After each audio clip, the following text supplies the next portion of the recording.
Hello everyone, my name is Dave Partner. Welcome to your next Node.js tutorial. In this tutorial, we'll be creating something called global objects. In Node.js, global objects are like they are global in nature and they are available to all modules, which means that if you have if you have your app like this, your module like this, and you have your app like this, and to use this module, let's say M, and you have your app like this. To use this module, you have to require it, you have to import it into your code base. But then global objects, they're like up here. So which means no matter what module or what app you're building or what project you're running on, you don't need to import it. It's accessible to all of them. All right. So so to demonstrate that, we'll just go through like 2, 3, or 4 of them, and in this video tutorial, so you get an idea of what they are. The first one we'll be checking out is file name. So first of all, we get to our folder here, then we create a file just for the purpose of this particular video. We call it global object. You can name yours anything, of course. So we have it open here. So the first one I want to let you know about is console.log. It's called file name. So you have underscore twice, 1, 2, underscore, then you have file name. So file name is the first one we're checking out. File name helps you to get the name of the current file you are working on. Okay, so assuming you are writing a code and inside in the middle of the whole program, you just want to know retrieve the name of the particular file that is running that code. So you use underscore twice and then file name. Alright, so I'll use console.log to print this, and let's see if it works. So to print it, we have to open our Node.js command prompt, type node, and when it opens, first of all, we have to navigate to this folder. So here we are. We open this guy here, and we copy this, then we minimize, then we get back to our node command prompt and write cd, right click on your mouse or your keyboard, you have this, then you hit enter. So we are now right inside here. So we'll do node, we will do node this name, so node global obj.js.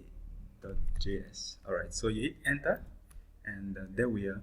So what we got as output is this guy, the full path to the file we're working on, just to let you know that we are correct in what we do.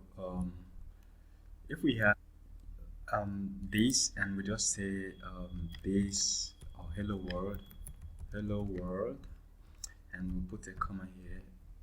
If we print this, what we'll have is what we have here, hello world, and this. Okay, so that's the first one.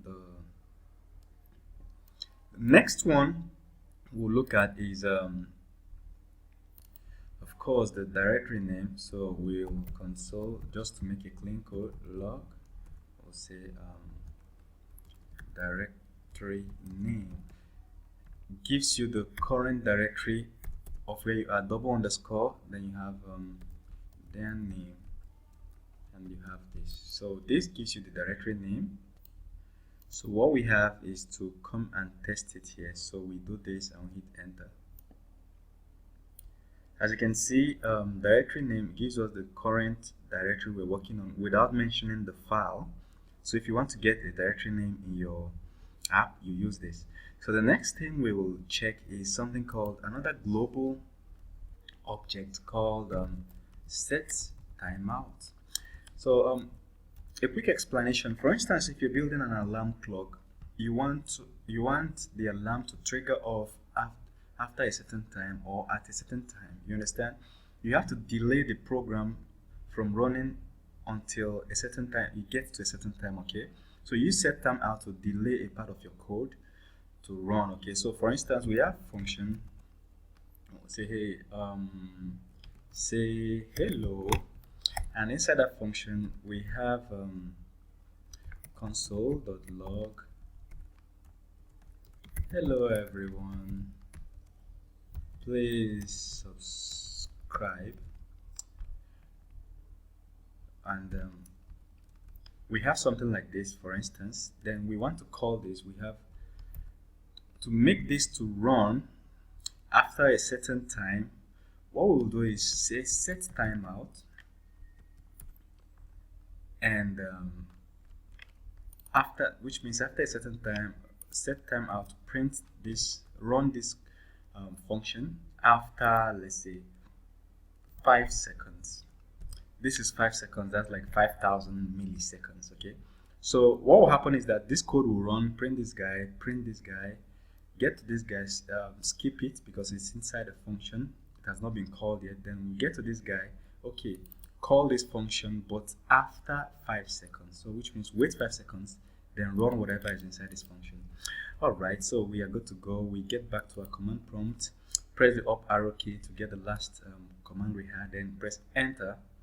We'll have hello world directory name, then wait 5 seconds and bang, hello everyone, please subscribe. Hope you got it. Let me do it one more time. So we'll just wait 5 seconds. After 5 seconds it will run your stuff. So the next one is clear timeout. For instance, you have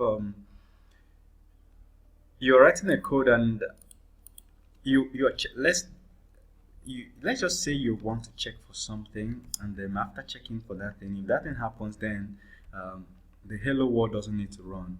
Remember, this could be an email. Maybe you want to send someone an email after they registered in your site. After like 5 minutes, 10 minutes, send them an email that that they should subscribe to something.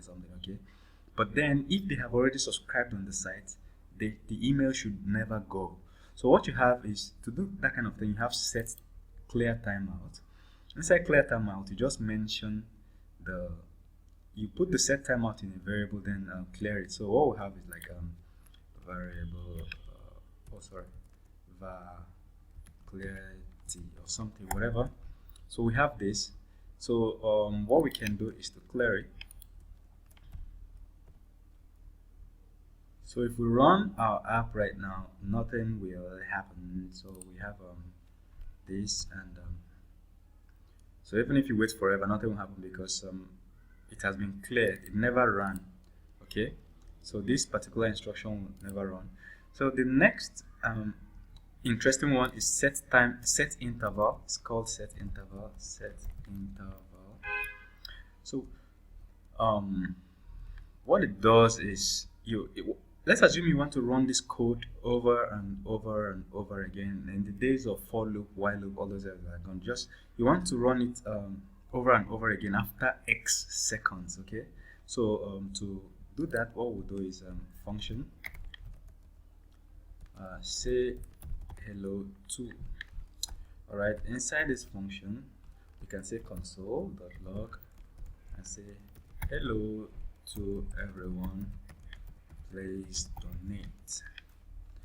Okay, so we have this guy. Now we are going to call the set interval. We'll say set interval this guy.